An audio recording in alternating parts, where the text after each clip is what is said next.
Good Saturday morning, Looney Tunes fans. That is I, Trevor Thompson, the self-appointed Looney Tunes Critic.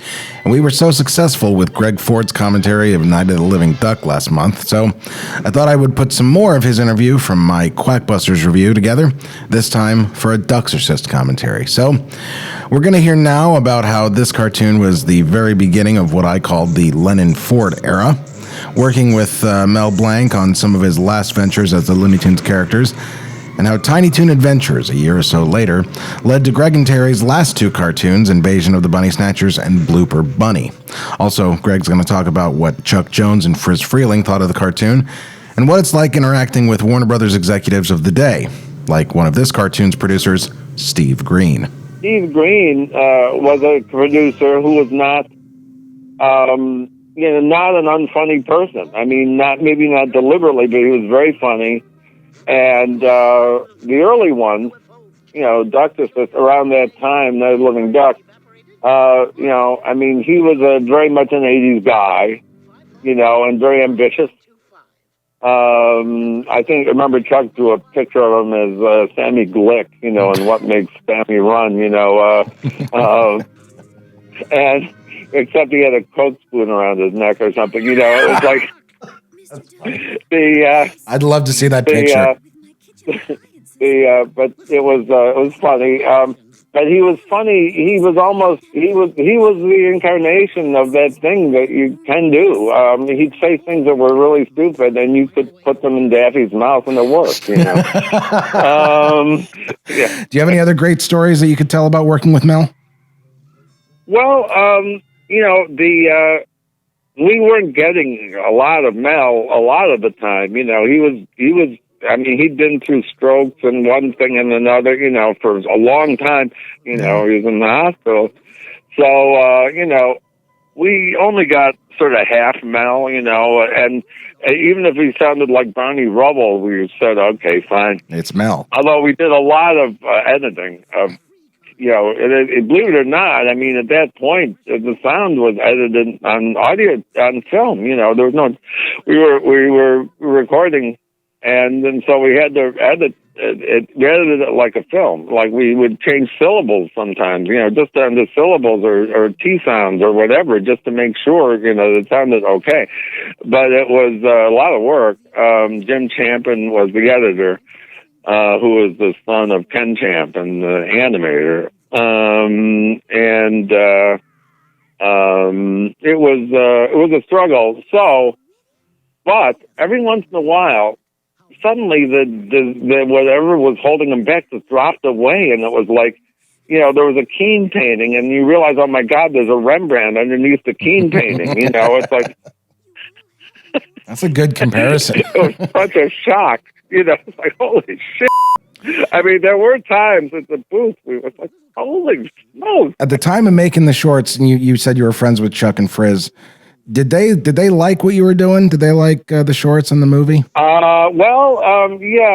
Chuck had a funny relationship with the studio. I say funny, but I understand it thoroughly. He hated them, and I don't blame him.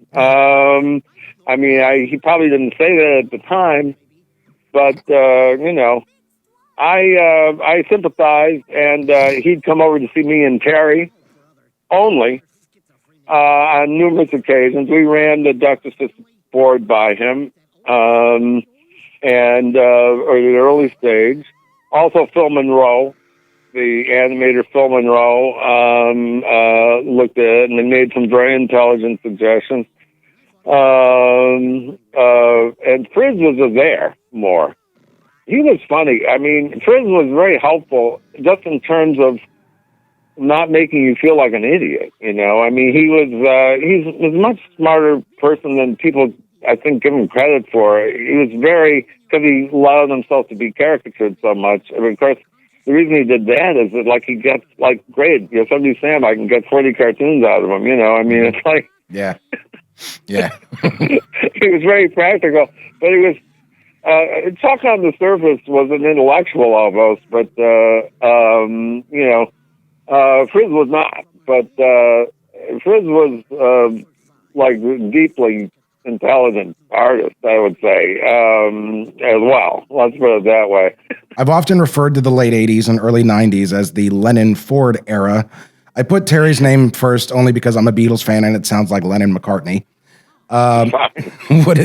Would it be fair to say that the Lennon-Ford era ended with stupid fucking Space Jam? Pardon my language. Well, yes and no. I guess it ended more with Tiny Toons, frankly. You know, I mean, although we overlapped Tiny Toons, I escaped to New York pretty early. I got to tell you, you know, I could tell you stories about executives that are just like dazzling, but you already know what they are because there's so many stupid things that they did that I can't even. I don't even want to remember them now. So, you know, I had an opportunity, and if anyone wants to deny it, feel free, you know, but but this is true. I had the opportunity to become like, you know, the Tom Ruger figure of Tiny Toons or something. You know, I was supposed to be Mr. Tiny Toons. That was the plan. That was my career route, you know, coming out of cartoons. You know, I tried to make good films is the idea. That's what Terry and I were there for. And I was supposed to be that guy. That was the guy doing Tiny Toons. So, it's true. I'm not proud of it. And I am proud of the fact that I said no. Yeah. I didn't want to do it.